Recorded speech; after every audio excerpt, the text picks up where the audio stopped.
बिस्मिल्लाहिर्रहमानिर्रहीम। 9वीं क्लास के रियाजी के चैप्टर नंबर 6 की मशक 6.4 का सवाल नंबर 1 हमारे पास है। कहता है कैलकुलेटर के बगैर आपने त्रिकोणीयती निस्बतें स्पेशल एंगल्स के लिए फाइंड करनी है। तो ये डाटा मैंने सारा लिख लिया है ताकि हमारे सवाल जल्दी हो जाए। और मैं अज्यूम करूंगा कि आपको ट्रिग्नोमेट्रिक रेशोज आती हैं। अगर नहीं तो एक बार दोहराई कर लेते हैं कि साइन थीटा हमारे पास होता है अमूद बटे वतर, कॉस थीटा होता है कायदा बटे वतर, और टेन थीटा हमारे पास होता है अमूद बटे कायदा। तो ये तीन बेसिक ट्रिग्नोमेट्रिक रेशोज हैं, यानी त्रिकोणीयती निस्बतें जिसे हम उर्दू में कहते हैं, और तीन इनके रेसिप्रोकल्स हैं जो यहाँ पर दिए गए हैं। सवाल हल करने से पहले एक बात आपने ये भी याद रखनी है, यहाँ कहीं वो एंगल रेडियन में दे रहा है जैसे ये π/4 है, और बाकी एंगल्स वो डिग्री में दे रहा है।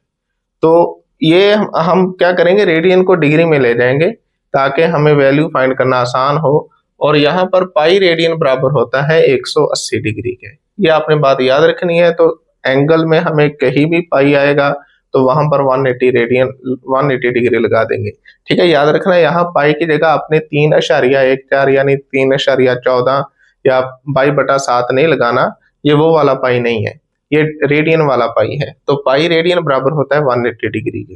ठीक है, ज्यादा हम इसकी गहराई में नहीं जाते।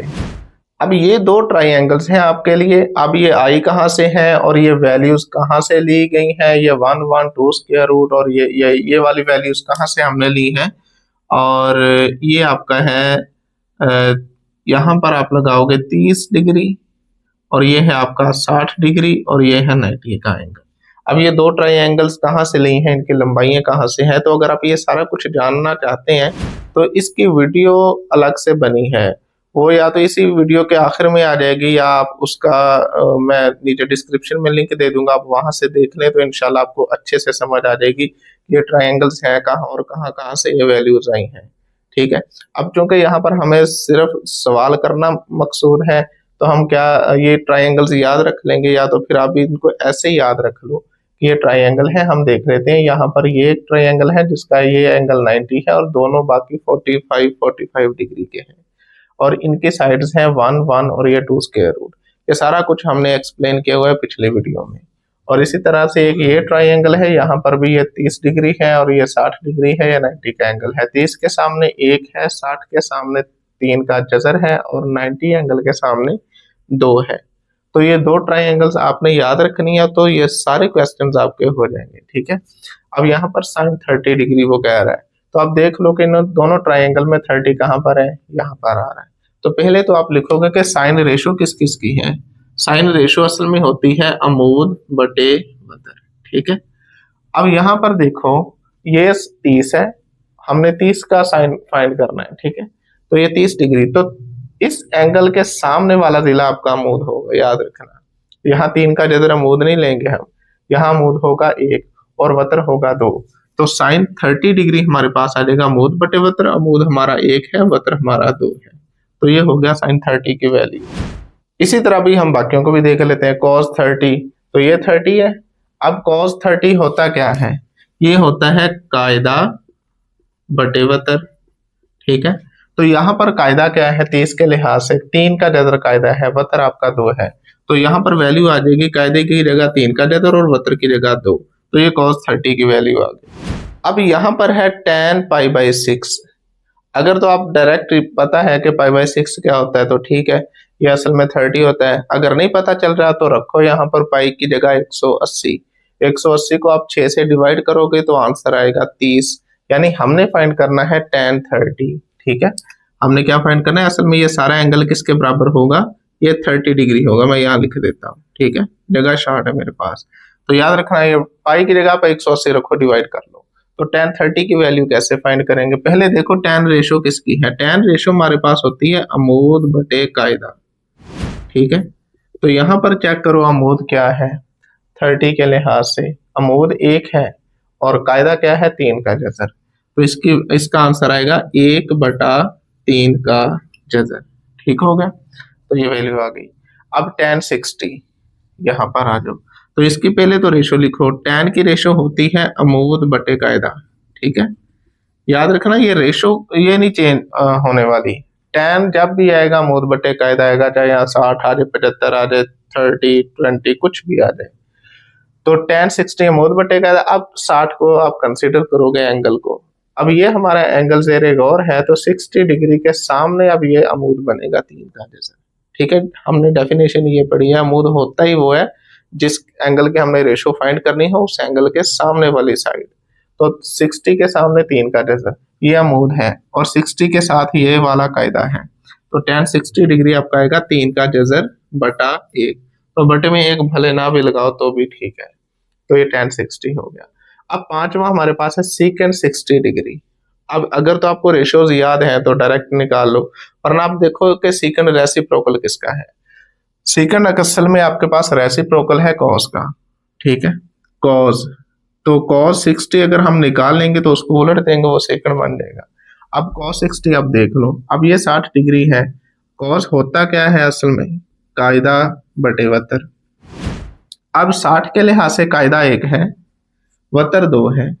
ठीक है, तो ये आ गया। अब secant निकालना है, इसको उलट दो, ये वतर बटे कायदा बन जाएगा, वतर बटा कायदा, यानी इसका आंसर आ जाएगा 2 बटा 1। बटे में 1 ना भी लगाओ तो भी ठीक है। अब आ जाओ cos पाई बाई 3 पर। अब ये अगेन रेडियन में आ गया, तो रखो पाई की जगह 180, 180 जब आप पाई की जगह रखोगे 3 से डिवाइड करोगे तो आंसर आपके पास आएगा 60 डिग्री। वो तो हमने पहले मालूम किया है। ठीक है, तो ये असल में क्या है, cos, चलो रख लेते हैं यहाँ पर 180/3। ठीक है, अब ये डिग्री में चला गया तो इसको रखो, ये 60 आ गया, cos 60 डिग्री। तो cos 60 क्या है वो हम पहले फाइंड कर चुके हैं, या दूसरे लफ्जों में secant को उलट कर दो आप, तो ये 1/2 आ जाएगा। अब आ जाओ cot पे, cot 60। अब cot किसका रेसिप्रोकल है, tan का। तो अगर हम tan 60 निकालें उसको उलट देंगे, cot आ जाएगा। ठीक है, तो tan 60 ये हम निकाल चुके, पहले ही चेक करो, tan 60 हम निकाल चुके, 3 का जजर बटा 1। तो cot इसका उलट है तो क्या आ जाएगा, 1 बटा 3 का जजर आ जाएगा। ठीक हो गया। इसी तरह आप sin 60 देख लो, sin 60 ये पहले तो नहीं निकाला कहीं, नहीं, तो sin 60 हमारा क्या होगा, ये 60 है। अब sin होता क्या है असल में, अमूद बटे वतर। अब 60 के लिहाज से अमूद आपका 3 का जजर बनेगा और वतर आपका 2 बनेगा। ठीक हो गया, तो ये sin 60 की वैल्यू आ गई। अब आ जाओ यहाँ पर secant 30 डिग्री, मतलब secant किसका रेसिप्रोकल है, cos का। cos 30 क्या हमने पहले वैल्यू फाइंड की है, यहाँ देख लेते हैं। cos 30 की वैल्यू हमने फाइंड की हुई है, चेक करो। cos 30 हमारे पास है 3 का जजर बटा 2, तो इसका रेसिप्रोकल ले लो आप, तो ये आ जाएगा 2 बटा 3 का जजर। ठीक है, तो ये cos 30 secant 30 की वैल्यू आ गई। अब cosecant 30, अब cosecant किसका रेसिप्रोकल है, sin का। तो sin 30 की वैल्यू क्या हम फाइंड कर चुके हैं, ये देखो, ये sin 30 है, ये क्या था 1/2, इसको उलट दो आप, तो 2/1, तो ये आपका आ गया cosecant 30। अब है sin 45 डिग्री, तो sin 45 डिग्री देखो, अब इस ट्रायंगल को हम लेंगे 45 यहाँ पर। sin होता बेसिकली क्या है, अमूद बटे वतर। ठीक है, अब अगर इसको आप 45 को एंगल मान लो तो इसके सामने 1 है, अमूद यही होगा और वतर हमारा 2 का जजर आ जाएगा। ठीक है, अब बात है cos pi by 4, again radian में एंगल आ गया, तो रखो पाई की जगह आप, चले रख लेते हैं 180/4। तो जब आप इसको डिवाइड करोगे तो आंसर आएगा 45 डिग्री। हाँ, यानी हमने मालूम करना है cos 45, तो cos 45 डिग्री फिर आपका होगा, अब इसको 45, अब cos लेना है, cos क्या होता है असल में, कायदा बटे वतर। अब कायदा आपका क्या है, 1 है। ठीक है, और वतर आपका क्या है, 2 का जजर। लो जी, ये cos 45 डिग्री आ गया। तो इस तरह हमने आसानी के साथ वैल्यूज निकाल ली हैं। बस आपने करना ये है कि ये दोनों ट्राइंगल्स याद कर लेनी है। ठीक है, अब इसकी अगर आपने मजीद एक्सप्लेनेशन देखनी है जी, ये कहाँ से है, कॉन्सेप्ट क्लियर करने हैं, तो उसकी वीडियो भी अपलोड है, डिस्क्रिप्शन में उसका लिंक है, तो आप वहां से जाके देख सकते हो।